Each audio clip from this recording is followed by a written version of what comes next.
नमस्कार मित्रों, जय सिया राम। मित्रों, आप सभी का मेरे YouTube चैनल विराट ज्योतिष चिंतन में हार्दिक स्वागत है। मित्रों, करीब 1 वर्ष पहले मैंने एक वीडियो प्रेषित किया था जिसे लोगों ने काफ़ी सराहा था। 89 के व्यूज़ मिले हैं उसमें, लेकिन इस वीडियो पर कुछ शिकायतें भी हुई लोगों की। कुछ लोग इस विषय को ठीक से समझ नहीं पाए।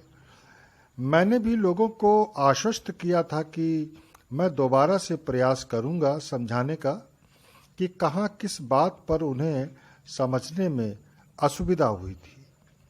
ये मेरा दायित्व है कि मेरे इस ज्योतिष परिवार का कोई एक सदस्य भी यदि किसी भी विषय को, टॉपिक को सही ढंग से नहीं समझ पाया हो तो उसकी शंका का समाधान करूं। इस कारण आज मैंने पुनः उस वीडियो को देखा सुना और इस वीडियो में मैं फिर से एक बार उसी विषय पर चर्चा करूंगा और प्रयास करूंगा कि जो भी हमारे दर्शक निराश हुए थे उनकी निराशा दूर की जाए ताकि वे इस टॉपिक को पूरी तरह से समझ सकें। वैसे आज मैंने उस वीडियो को मित्रों दोबारा देखा सुना, लेकिन मुझे कोई त्रुटि नज़र नहीं आई। हाँ, एक बात पर थोड़ी सी कमी लग सकती है लोगों को कि कहीं कहीं अनावश्यक चित्र या कुछ स्थानों में पिक्चर की टाइमिंग थोड़ी कम रही या अनुपयुक्त रही। खैर, मैं आज संक्षेप में दोबारा से उस विषय को लूँगा और उसको समझाने का प्रयास करूँगा। उस वीडियो में मैंने वास्तु पदों की बात की थी और हर पद की विशेषताएं बतलाई थीं।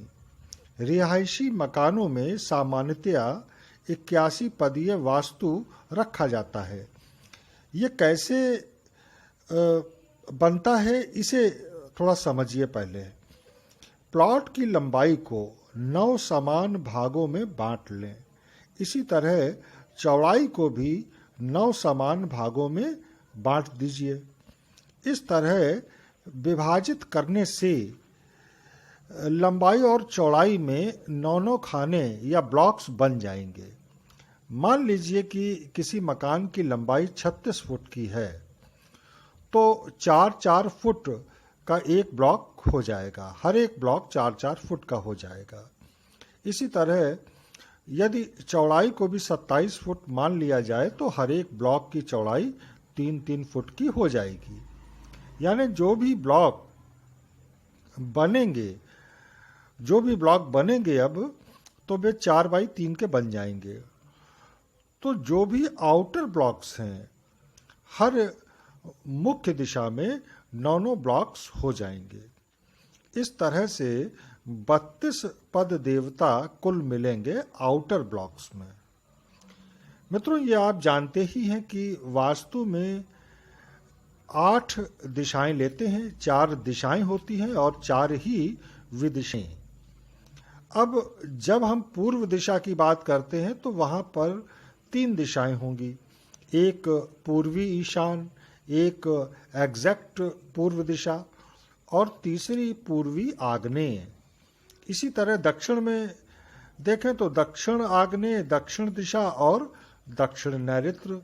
इसी तरह पश्चिम भी और उत्तर दिशा में भी 3-3 दिशाएं होंगी। ये मैंने इसलिए बताया ताकि आप लोगों में जब भी कभी कोई मुझसे प्रश्न पूछे तो स्पष्ट रूप से ये बताएं कि मुख्य द्वार दक्षिण में कहाँ है, दक्षिण आग्नेय में है या एग्जैक्ट दक्षिण में है या फिर दक्षिणी नैऋत्य पर है। अब फिर से आते हैं मेरे आज के टॉपिक पर। तो 32 पद देवता आउटर ब्लॉक्स के होंगे। जो होंगे उनके विषय में मैंने आपको पहले ही बता दिया था, दोबारा से आवश्यकता नहीं है उस बात को रिपीट करने की कि किस ब्लॉक में द्वार रखने के क्या क्या प्रभाव पड़ते हैं। ये आप पुनः उस वीडियो को देख करके समझ सकते हैं। ज़्यादातर विदिशा के ही प्लॉट होते हैं। मुख्य दिशा के प्लॉट तो बड़े ही रेयर होते हैं, बहुत मुश्किल से मिलते हैं। इसलिए कंपास के द्वारा बड़ी सावधानी से पदों को जानना पड़ेगा। जब द्वार बनाएंगे मुख्य द्वार, तो ज़रूरी नहीं कि एक ही ब्लॉक में, एक ही पद में आपका मुख्य द्वार बन जाए।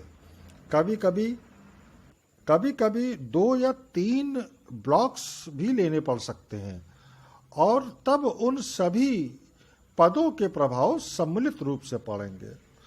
सामान्य रूप से उन 32 पदों में जो पद अच्छे होते हैं उन्हें बताए दे रहा हूं दोबारा से। जैसे पूर्वमुखी प्लॉट अगर है तो जयंत और इंद्र का ब्लॉक अच्छा रहता है। दक्षिण में सिर्फ एक द्वार अच्छा होता है, गृहच्छत का, जो कि एग्जैक्ट दक्षिण में यम के जस्ट दाहिनी ओर होता है। पश्चिम में पुष्पदंत और वरुण अच्छे हैं और उत्तर में मुख्य, भल्लाट और कुबेर अच्छे माने जाते हैं। इनमें भल्लाट और कुबेर बहुत अच्छे होते हैं, यानी आप इन पदों पर अपना मुख्य द्वार रख सकते हैं। मित्रों, वैसे तो वास्तु एक प्रैक्टिकल सब्जेक्ट है। किसी प्लॉट पर जाकर, मकान पर जाकर प्रैक्टिकली अगर बताया जाए, समझाया जाए, तब ही अच्छे से समझ में आता है। मित्रों, मैं इन दिनों ऑनलाइन ज्योतिष पढ़ाना शुरू कर चुका हूं। जो लोग इच्छुक हों तो वे मुझसे संपर्क कर सकते हैं। मेरा विचार है कि शीघ्र ही मैं वास्तु भी पढ़ाना ऑनलाइन शुरू करूं। तो आप में से जो लोग भी जिज्ञासु लोग पढ़ना चाहते हैं, इच्छुक हैं, तो वे मुझसे संपर्क कर सकते हैं। मेरा मोबाइल नंबर आप सभी को पता ही है, 94 5000 59 60, और दूसरा मोबाइल नंबर है 74 599 61 403, यानी 7459961403। तो मित्रों, इसी के साथ अब मैं विदा लेता हूँ, अपनी वाणी को विराम देता हूँ। मिलेंगे अगले वीडियो में फिर किसी नए विषय के साथ। तब तक जय सिया राम, नमस्कार।